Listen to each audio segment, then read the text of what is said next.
Welcome to GK colony. Global warming, உலகம் வெப்பமயமாதல், அதை தடுக்கக்கூடிய கட்டாயத்தில் நம்ம இப்போ இருக்கிறோம். அதுக்கு சில வழிமுறைகளை வீட்டளவில் நம்ம ஃபாலோ பண்ணோம் அப்படின்னா மேலே பல பெரிய மாற்றங்களை நம்ம எதிர்பார்க்கலாம். அப்படி என்ன வீட்டளவில் சில வழிமுறைகளை ஃபாலோ பண்ணணும், அது வீடியோவோட கடைசியில் சொல்லியிருக்கேன். வீடியோவை ஸ்கிப் பண்ணாமல் பாருங்கள்.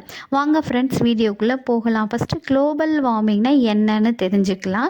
இப்போ ஓசோன் படலத்தில் சில ஹோல் விழுந்துருச்சு. அந்த ஹோல் யாருனால விழுந்துச்சு? நம்மனால தான் விழுந்துச்சு. நம்ம என்ன பண்ணோம் அப்படின்னா, இப்போ பிளாஸ்டிக் கழிவுகளை நம்ம எரிக்கிறோம். அதனால் ஏற்படக்கூடிய புகைகள், அப்புறம் பேருந்து இந்த மாதிரி வாகனங்கள் ஓட்டுறதுனால வரக்கூடிய புகைகள், இந்த புகைகளில் வரக்கூடிய தேவையில்லாத வாயுக்கள் ஓசோன் படலத்தில் அந்த ஹோலை அந்த ஓட்டையை உருவாக்கிறது.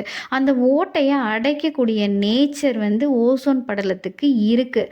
அதை அடக்கி எடுத்துக்கக்கூடிய நேரம் அளவு வரங்குள்ளேயுமே நம்ம என்ன செய்கிறோம் அப்படின்னா, திரும்ப இன்னொரு ஹோலை போட்டு விட்டுறோம். அப்போ இன்னொரு ஹோல் போடுறோன்னா இன்னும் நிறைய எரிக்கிறோன்னு அர்த்தம். அப்போ அந்த நிறைய எரிக்க என்ன ஆகுதுன்னா, அந்த வாயுக்கள் ஃபார்ம் ஆகி மேலே காற்றோட கலந்து போய் ஓசோன் படலத்தில் சில ஹோலாக கன்வெர்ட் ஆயிடுது. இப்போ அந்த ஹோல் இருந்தால் என்ன ஆகும் அப்படின்னா, அந்த ஹோல் வழியாக சூரிய வெப்ப கதிர்கள் பூமியை தாக்குது. அந்த படலம் இருக்கிறனால அந்த வெப்ப கதிர்கள் லைட்டாக தான் நமக்கு படுது. நமக்கு தேவையான வெப்பமே அது போதுமானது. ஆனால் இந்த படலத்தில் ஓட்டை இருக்கிறனால அந்த ஓட்டை வழியாக தேவைக்கு அதிகமான வெப்பம் பூமியை தாக்குது. இதுதான் உலக வெப்பமயமாதல். இதை தடுக்கணும் அப்படின்னு சொன்னால் நாம் என்ன செய்யணும் அப்படின்னு சொன்னால், குப்பைகளை மக்கும் குப்பை, மக்காத குப்பை அப்படின்னு சொல்லி பிரித்து நம்ம கொடுக்க பழகணும். எப்படி பழகிறது அப்படின்னா, வீட்டில் 2 குப்பை பெட்டிகள் பயன்படுத்த வேண்டும். ஒன்றில் மக்கும் குப்பையும் மற்றொன்றில் மக்காத குப்பையும் கொட்டி வைக்க வேண்டும். குப்பை வாங்க வரவங்ககிட்ட நம்ம குப்பையை பிரித்து கொடுத்துட்டோம் அப்படின்னு சொன்னால் அவங்க அந்த குப்பையை வாங்கிட்டு போய் எரிக்க மாட்டாங்க. அதுக்கு பதிலாக பிளாஸ்டிக் பொருட்களில் இருக்கிற மக்காத குப்பைகளை வாங்கி போய் மறுசுழற்சி செய்து வேறு பொருட்களாக மாற்றுறாங்க.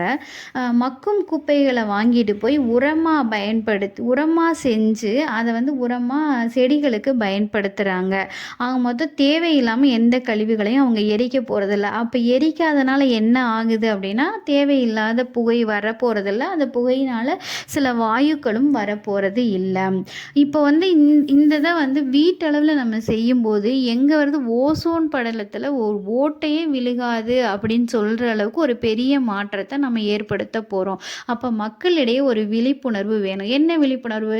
வீட்டுக்கு ஒரு குப்பை பெட்டி கம்பல்சரி உண்டு. இப்போ இன்னொரு குப்பை பெட்டியும் சேர்த்து வச்சு ஒன்றில் மக்கும் குப்பையும் ஒன்றில் மக்காத குப்பையும் நம்ம கொட்டி வைத்தோம் அப்படின்னா, மக்கும் குப்பையை நம்ம டெய்லியுமே டிஸ்போஸ் பண்ணலாம். அவங்கக்கிட்ட கொடுத்துட்டு மக்காத குப்பை ஒரு பாக்ஸ் நிறையிற வரையும் நம்ம வச்சுருந்து அந்த பாக்ஸ் நிறைஞ்சோடனே நம்ம அவங்கக்கிட்ட கொடுத்தோம் அப்படின்னா அவங்க அதை வாங்கிட்டு போயிடுவாங்க. அதை அவங்க கரெக்டாக ரீசைக்ளிங்க்கு யூஸ் பண்ணிடுவாங்க.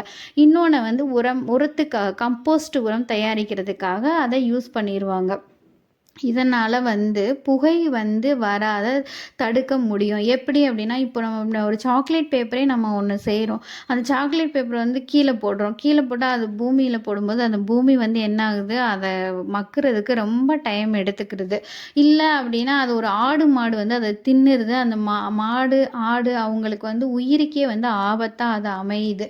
அதனால் இல்லை சாக்கடையில் ஒரு கவரை என்னத்தையோ போகிறோம், திரும்ப சாக்கடையில்றவங்க அதை எடுத்து கொண்டு வெளியில் தான் போகிறாங்க. திரும்ப அது பூமிக்கு தான் போகுது. திரும்ப இது நடக்க தான் செய்யுது. எரிக்கும் போது இதையும் சேர்த்து எரிக்க தான் செய்கிறோம். அதனால் சில புகைகள் வரதான் செய்யுது. அப்போ என்ன செய்யணும் அப்படின்னா, மக்காத குப்பை எது அப்படிங்கிறத முதல்ல நம்ம தெரிஞ்சுக்கணும். பிளாஸ்டிக் கவர், பிளாஸ்டிக் பாட்டில்கள், கண்ணாடி பாட்டில்கள், தெர்மாக்கோல் ஷீட்டு, இந்த மாதிரி இருக்கிறது எல்லாமே தனியாக ஒதுக்கி ஒரு பாக்ஸில் ஒதுக்கி கொடுக்கணும். காய்கறி கழிவுகள், பூக்கழிவுகள் இந்த மாதிரி இருக்கிறத மக்கும் குப்பைகளில் நம்ம போட்டு கொடுக்கணும். வீடியோவோட கடைசியில் ஒன்று சொல்கிறேன்னு சொல்லியிருந்தேன். நானும் எங்கள் வீட்டில் 2 குப்பைத்தொட்டி யூஸ் பண்ணுறேன். நீங்களும் உங்கள் வீட்டில் மக்கும் குப்பை கொன்றும் மக்காத குப்பை கொன்றும் குப்பைத்தொட்டி யூஸ் பண்ணுங்கள். இது உலக அளவில் நல்ல மாற்றத்தை கொண்டு வரும் ஃப்ரெண்ட்ஸ். நன்றி.